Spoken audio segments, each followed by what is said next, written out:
Still cell sided जा रहा है। मैंने आपको क्लियर बोल दिया था कि हमारे पास ये लेवल है, जैसे ही ये लेवल से अंडर क्लोजिंग लेगा तो गया नीचे।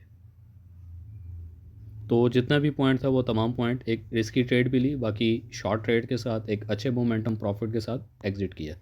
तो मज़ीद डिटेल के लिए आप मेरे चैनल पे चले जाएं। कुछ पेडेड नहीं है, कुछ वीआईपी नहीं है, तमाम जितनी भी लर्निंग्स हैं बेस्ड ऑन ये ग्रुप जो है एक्चुअली, और जो यूट्यूब चैनल है ये क्लासरूम है। जो फॉरेक्स सीखना चाहता है तो सीखने वाले वेलकम, और जो प्रॉफिट बनाना चाहते हैं जो एक लाइव ट्रेड होती है ग्रुप में शेयर कर देता हूँ। तो मज़ीद डिटेल के लिए या लर्निंग के लिए प्लेलिस्ट पे चले जाएं। प्लेलिस्ट पे आपको basic, advance, short video, short tips, तमाम चीज़ें अवेलेबल होंगी। इसके अलावा आने वाले टाइम में जितने भी सेशंस रहेंगे जूम मीटिंग के हवाले से, मैं कोशिश करूँगा मैं उनको ऑन रिकॉर्ड करूँ और चैनल पे अपलोड कर दिया करूँ, ताकि अगर कोई मिस हो जाता है, रह जाता है टाइम की वजह से, तो वो भी उस टेक्निक को, उस स्ट्रेटजी को प्रॉपरली फॉलो कर सके।